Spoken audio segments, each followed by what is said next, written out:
Você já quase não fica entediado e talvez isso seja um problema.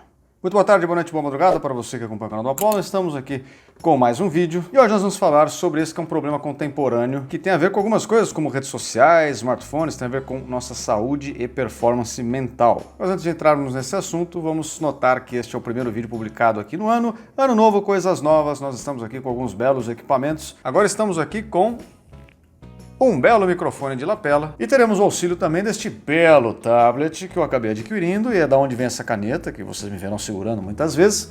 E para todos esses equipamentos que eu utilizar na gravação dos vídeos, eu sempre deixarei os links aqui na descrição para caso você queira saber mais ou caso você queira ter um também. Beleza? Mas vamos lá, vamos para o vídeo e vamos retomar a provocação inicial que eu fiz aqui. Com que frequência você fica entediado ou qual foi a última vez que você ficou realmente entediado? Você se lembra? Mas eu pergunto isso sob a seguinte perspectiva. Hoje em dia nós não toleramos ou toleramos cada vez menos essa ideia de permanecer, nem que seja um pouco só de tempo, naquilo que nós chamamos de tédio. Nós buscamos alguma distração para cortar rapidamente este problema logo no início. E hoje em dia nós encontramos, convenhamos, muitas distrações aí estão disponíveis para este fim. Rapidamente você pega o celular, procura uma notificação lá na rede social, vê se alguém te mandou uma mensagem, enfim, isso dá uma espécie de uma injeção estimulante, assim, é um aditivo para que você se distraia com alguma coisa e não fique entediado. Mas você também nota que esse estímulo que você recebe dessas pequenas distrações é também muito temporário, assim, ele se passa muito rapidamente. E aí as coisas parecem estar ficando sem graça de novo e você busca mais uma distração e depois outra, e depois outra, e depois outra. Mas o que nós não paramos para pensar é que isso não é tão natural assim. E eu quero dizer, é natural por um lado, mas por outro não. Vamos colocar as duas situações. A parte natural seria a simples busca em si mesma de alguma distração. É uma adaptação evolutiva completamente compreensível e útil, né? Nos ajuda a manter a sanidade mental, a nossa paz interna, inclusive nos trazendo alívios, nos divertindo de várias formas. Agora, o que não é tão natural é nós termos acesso a tantos estímulos assim em tão pouco tempo, como nós temos atualmente. Na natureza, se você pensar num ser humano primitivo vivendo no meio do mato, nós não temos, né? Ou muito dificilmente você encontraria tantas distrações em tão pouco tempo. Tantas luzes, tantos números e cores e figurinhas piscando e notificações e sons e não sei mais o que. E isso, pelo que tem parecido, e cada vez mais a gente vai percebendo isso, né? Seja através da experiência empírica mesmo, da nossa experiência anedótica, mas também através de estudos, que isso está tendo consequências não muito boas para a nossa saúde mental, né? A nossa capacidade de nos entendermos, de nós lidarmos com as nossas próprias frustrações, com o próprio tédio, ou até mesmo a nossa capacidade de nós sermos criativos, ficam prejudicadas quando você realmente vive em função desses pequenos estímulos que a gente tem a todo momento. Então vamos falar um pouco sobre isso, sobre cada uma dessas coisas. Quando você inunda o seu cérebro, quando você se entorpece, digamos assim, com todos esses estímulos recorrentes, você fica, antes de mais nada, perdendo um tempo precioso do próprio nada.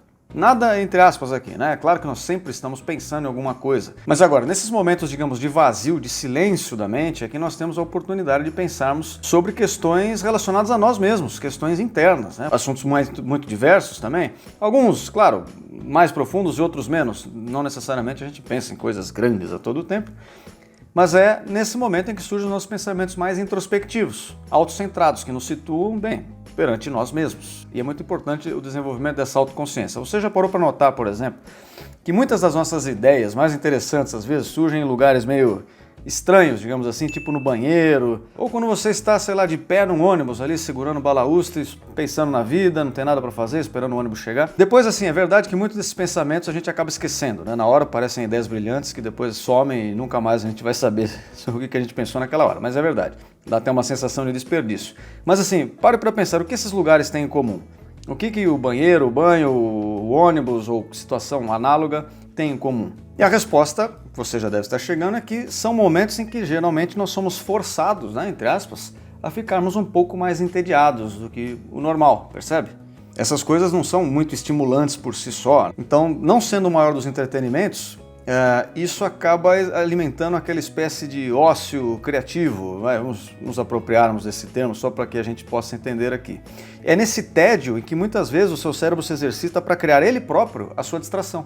Ao invés de nós recorrermos a uma distração externa que já vem pronta, digamos assim, né, como uma notificação do celular, ou um pequeno vídeo lá no Tok Tok, no Rock Rock, no sei lá o que, a gente bota a cachola para funcionar. E é aí que surgem esses pensamentos interessantes que são tão recorrentes no banheiro, como eu citei anteriormente. E aí, pessoal, vamos pensar nos reflexos que isso tem para a nossa vida. Hoje em dia a gente vive numa economia que está cada vez mais voltada à atividade intelectual. Os serviços mecânicos mais brutos, eles cada vez mais vão sendo automatizados e as ideias, por outro lado, estão sendo valorizadas, né? Ser criativo sempre teve o seu valor, é claro, mas hoje em dia é um diferencial que tem sim sido valorizado. Quando você ocupa sua mente o tempo todo, você não dá tempo para si mesmo para refletir, para exercitar as suas próprias ideias. Como eu disse, você está importando tudo de fora, sobra pouco tempo para você produzir as suas. Então você acaba ficando para trás nesse processo. Você está abdicando de um período contemplativo de si próprio, né, de si mesmo e do mundo que o cerca. Quando você para perceber o óbvio, as coisas passam por nós, diante de nós, de uma forma tão óbvia que você nunca parou para pensar nelas porque você está ocupado atendendo a notificações de likes nas suas fotos lá na sua rede social favorita. E digo mais ainda quanto a isso. Nesse canal nós já abordamos esse assunto aqui sob outras perspectivas em outros vídeos, mas como tem bastante a ver com esse aqui, eu acho que é válido repetir uma outra vez. Nós podemos dizer que esse hábito de ceder recorrentemente a esses pequenos estímulos e se afastar de uma vida aí mais contemplativa, de reflexão, etc., afeta também a nossa vulnerabilidade à manipulação externa. Já parou para pensar nisso? Se você se desenvolve nisso e se sente cada vez mais seguro de quem você é, de onde você está, o que são as coisas que estão junto de você, você fica muito menos suscetível à dominação de qualquer ideologia que seja. É muito mais difícil um engenheiro social lá montado num gabinete, controlar os rumos da sua mente, se você tiver sempre essa âncora forte da realidade bruta. E estando com a mente completamente entupida, a chance de você se perder num mundo imaginário, né, que contemple somente ideias enquanto ideias, e se distanciar do mundo real é muito grande. Bom, e além do mais, quando você cede essas recorrentes chamadas aí do seu celular, das suas redes sociais, você acaba não exercitando a sua capacidade de pura e simplesmente se manter focado em alguma coisa.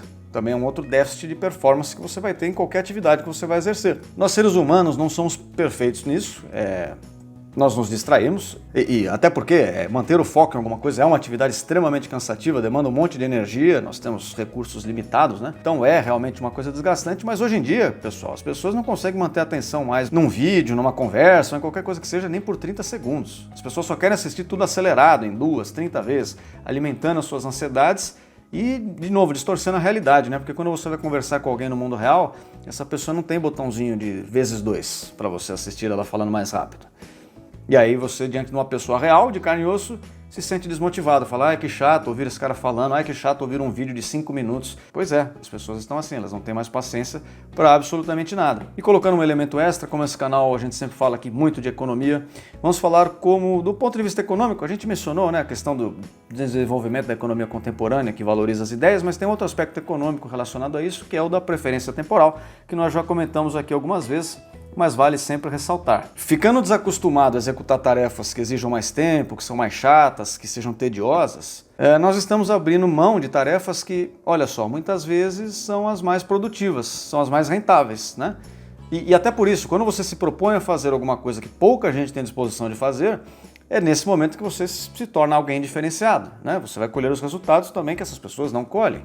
Então, ler um livro, aprender alguma coisa nova, elaborar um projeto, desenvolver um sistema de computador, etc, né? Esse tipo de atividade que não tem como não ser tedioso em algum ponto, são coisas que só vão acontecer se você não se deixar levar por esse ímpeto de ceder aos pequenos prazeres a todo momento. Quando você é muito entregue a essa troca de não, eu quero um pouquinho de felicidade agora, eu quero um pouquinho de estímulo agora e não consigo abrir mão disso para colher algo melhor lá na frente, você está demonstrando uma preferência temporal altíssima, enquanto quem faz o contrário, né, tem uma baixa preferência temporal. E nós sabemos que uma alta preferência temporal está fortemente associada à miséria, pura e simplesmente. Enquanto ser paciente, ser resiliente, saber esperar a maturação das nossas decisões, dos nossos investimentos, é, por outro lado, um fator gerador de riqueza. Vale para tudo, né? Estamos falando da perspectiva do indivíduo, mas também, obviamente, e por consequência, da sociedade que esses indivíduos compõem. Enfim, pessoal, acho que o que podemos compreender de tudo isso é que nós estamos nos embriagando com esses pequenos prazeres, dessas pequenas chamadas, aí, desses gatilhos que querem prender a nossa atenção nessa vida virtual de celulares, redes sociais, etc e tal. E com isso nós estamos perdendo a nossa capacidade de desenvolvimento pessoal, e sob todo esse prisma que a gente colocou aqui de diferentes elementos que são afetados. Claro, obviamente tem outros, tá? Em relação à saúde mental, a gente pode falar disso mais tarde, em alguma outra oportunidade. E estamos, inclusive, eu diria, nos tornando mais burros, tá? Ou menos inteligentes. Não vamos ser agressivos porque tem muita gente sensível assistindo. E já tem muitos estudos apontando coisas nesse sentido. Pela primeira vez na história, a nossa geração, as que estão nascendo mais recentemente, estão demonstrando pela primeira vez uma queda na capacidade cognitiva em relação às gerações anteriores. Isso jamais tinha acontecido antes. Isso tudo quer dizer que o ser humano está se tornando cada vez mais uma criança mimada, ou se mantendo enquanto uma criança mimada, e está cada vez menos fluente, né? Menos proficiente naquilo que deveria lhe ser natural. E agora a grande pergunta é como contornar tudo isso? Nós temos uma solução aqui? Bem, nós temos, talvez não uma solução, mas alguns caminhos, algumas observações simples, né? Claro que as coisas não mudam de uma hora para outra, mas tomar consciência desse problema é sempre um primeiro passo, como é para resolvermos qualquer problema. Primeiro precisamos entender o que está acontecendo. Então, se você já se identificou com essa situação de sentir que está trocando as suas conquistas de longo prazo por várias pequenas conquistas, vários pequenos prazeres de ver um videozinho, de ver uma notificação, de ver uma mensagem, se você já está se identificando com essa situação toda, que representa muita ansiedade, inclusive, pergunte-se, será que isso está me fazendo bem? Se você assistiu o vídeo até aqui e corrobora com essa tese que foi apresentada, de que nós estamos realmente tendo prejuízos com relação a isso, você pode tentar tomar algumas medidas que podem te ajudar, pelo menos, a remediar a situação, né? Fazer alguma transição, quanto mais leve as transições, geralmente elas funcionam melhor em várias áreas. Hoje em dia, nós temos aplicativos, por exemplo, que monitoram o seu tempo, né, de uso de rede social, uso dos seus aplicativos favoritos, etc. e tal. Você pode usar um aplicativo desse para ter ciência, né, de quanto você está usando e entender o tamanho do problema. Alguns desses aplicativos até bloqueiam seu acesso a algumas coisas, né, depois de algum tempo de uso, para que você não consiga acessar mais. Então ele te impede de perder mais tempo que o necessário e de dedicar mais atenção do que o necessário a essas coisas. A outra forma, e mais simples, para quem não quer esses aplicativos, é você se perguntar, no momento em que você sente esse impulso, deixa eu ver meu celular de novo. Quando você pega o celular, pergunte a si mesmo, por que eu fiz isso? Eu estava esperando uma mensagem? Eu tenho algum motivo racional para ficar aqui caçando notificações? Ou estou simplesmente agindo como um adicto maníaco, um maluco? Se você perceber que está fazendo isso, né? Obviamente você acaba se repreendendo, é uma espécie de auto-inibição. Então a auto-repreensão, né, algum nível de disciplina já vai te ajudar por si só a encaminhar uma solução para esse tipo de situação. E por fim, eu sugeriria que você se proponha a fazer algumas tarefas que exijam um pouco mais do seu foco contínuo. Como jogar xadrez, fazer alguma atividade manual, pode ser artesanato, estudar algum assunto novo, ler livros também serve para isso. E sempre que a sua atenção ficar dispersa durante essa atividade, corrija-se. Opa, espera aí, eu tenho que me focar nisso, meu pensamento estava viajando lá, deixa eu voltar para cá, terra chamando, e volte a sua atenção àquilo que você estava fazendo, né? E volte a se concentrar. Isso é uma coisa que vai se repetir algumas vezes, sim, você vai perder o foco e a atenção em algumas coisas, mas pode ser exercitada. A repetição disso é um exercício disciplinador. Inclusive tem várias técnicas de meditação que vão nesse caminho, né? Sempre que você percebe que está perdendo o foco, você se centra novamente naquela sua questão inicial, naquele seu momento, no caso de meditação, para tentar desenvolver, né, maturar esta habilidade. Para complementar tudo isso tudo, eu até insistiria aqui. Não necessariamente esse pequeno tédio, esses pequenos tédios do dia a dia vão te fazer mal, não. Esperar o ônibus no ponto, não necessariamente uma tragédia, enfim, dê a si mesmo esse tempo para que você dedique o seu pensamento, para que você autocentre o seu pensamento e desenvolva aí as suas questões, sem recorrer a distrações que nós temos aí disponíveis. Se você não consegue ficar longe do celular, nem enquanto você está no banheiro ali soltando aquilo que há de talvez menos cheiroso no seu corpo, bom, talvez tenha algo errado. Bem, por enquanto é isso, eu agradeço a todos que acompanharam até aqui. Se você gostou do vídeo, avalie. Inscreva-se aqui também no canal para receber mais conteúdo. Eu espero todos vocês aqui em breve e até a próxima.